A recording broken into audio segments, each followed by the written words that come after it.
Tenemos ahora en el enlace telefónico al ministro de Energía y Minas que se encuentra en Piura, ¿verdad? Que se encuentra en Piura, el señor Carlos Herrera Descalzi.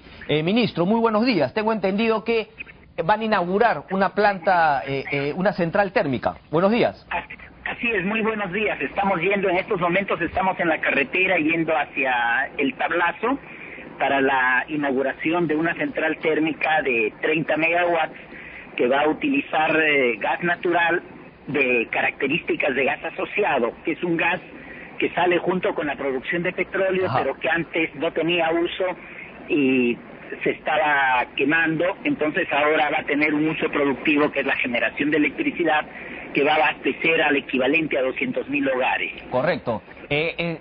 Ministro, eso que usted decía, que este gas que antes se perdía, es el famoso el venteo, ¿verdad? Que se botaba el gas. Exactamente. Claro, el venteo es de alguna manera ilegal, ¿no es cierto? Lo que uno hace, porque cuando eso es lo que le quería preguntar. Hace más daño que quemarlo. Cuando uno ventea gas, lo que lanza a la atmósfera es metano, que es mucho más nocivo que lanzar CO2. Entonces, un poco uno limpia el alma quemando el gas y lanzando CO2, pero en un país o en un mundo donde los combustibles son escasos y caros, y en un país es un crimen estar mal utilizando el gas, ¿no? Entonces, en este caso, hay un esfuerzo para que ese gas sea empleado en una actividad positiva, como es la generación de energía eléctrica, que hace falta en el norte. ¿Qué empresa petrolera que extrae ese petróleo y le queda este residuo de gas, cuál es la empresa que se lo va a dar a esta compañía que ahora va a usar ese gas para generar electricidad? Sí, la empresa es Olympic. No, pero ese es y la empresa eléctrica es Sudamericana de Energía, en este caso la filial de Piura. O sea, el grupo Olympic también saca petróleo y aprovecha ese gas que le queda de la producción de petróleo para ahora hacer una central térmica. Claro, para muchas empresas petroleras, o sea, para el Perú, un peso enorme sobre su espalda económica es tener que ser un importador de petróleo.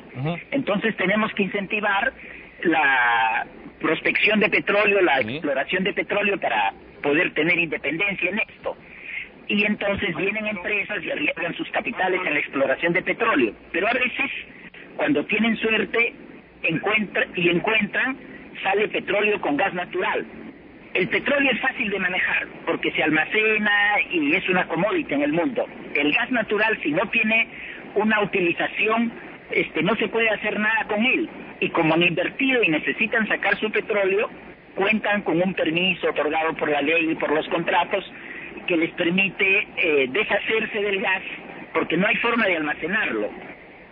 Y por eso es que ha habido ese tipo de usos del venteo, como me dijo, y también la incineración del gas.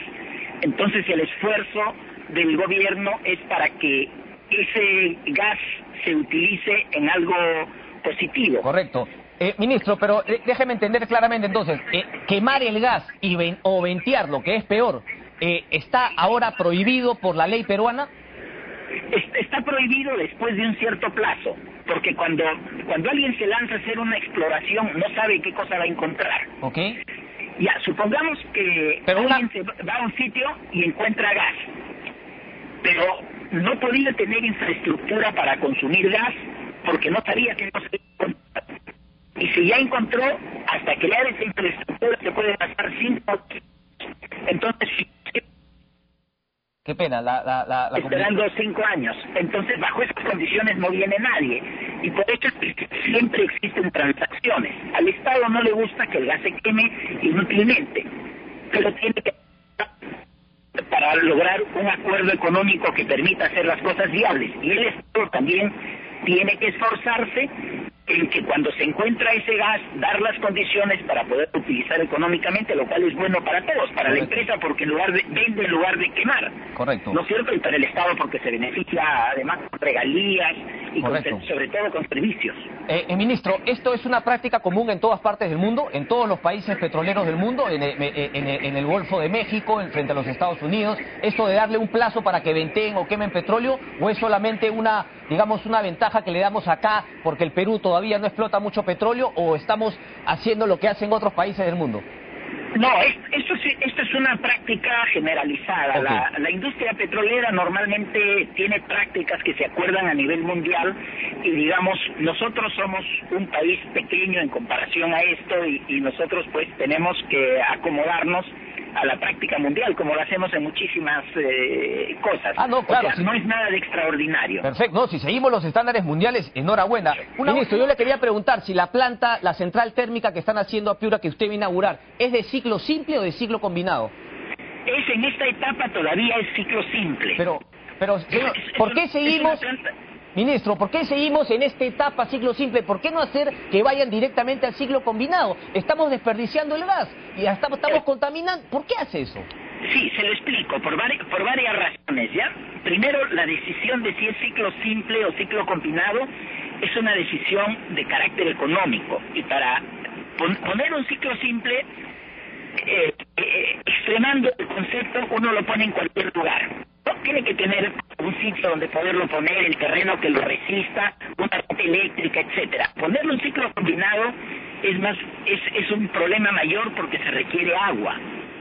O sea, el ciclo combinado tiene una componente de vapor. Se requiere agua o si no, aire para el enfriamiento y en cuyo caso es bastante más caro. Entonces, voy a preguntarle a la empresa si tiene la perspectiva de ponerlo en ciclo combinado. Ok, pero uno claro, lo puede hacer posteriormente. Lo importante, viendo aquí el vaso más medio lleno que medio vacío, lo importante es que el gas que ahora se va a generar energía eléctrica y nos llega en un momento muy importante porque nosotros cuando tenemos necesidades en el norte tenemos que pedirle a Ecuador que nos dé energía. Correcto, ¿no? Utilizar ese gas que antes se desperdiciaba es un golazo. No sé si me escucha todavía, ministro. Escucho. Sí, pero ahí sí le quería hacer la misma pregunta que le hice. ¿Ministro? Sí, le escucho, estoy escuchando. Le quería hacer la misma pregunta que le hice respecto al venteo. ¿Es práctica común en todas partes del mundo, en los países desarrollados, que todavía se permitan instalar centrales térmicas de ciclo simple? Yo tengo entendido que en Europa no está permitido, todo tiene que ir a ciclo combinado de comienzo. ¿Por qué aquí no cumplir esos estándares? O sea, no es una regla técnica. Se puede ir sin ningún problema a ciclo simple. Porque, mire, el efecto ambiental del ciclo simple es exactamente igual que el del ciclo combinado. Okay. La diferencia es unos grados más de temperatura, no son pocos, en el aire, pero contra el tamaño de la atmósfera no es nada. La razón por la cual uno va a ciclo combinado es puramente de carácter económico. Lo que pasa es que nosotros tenemos un gas recontrabarato.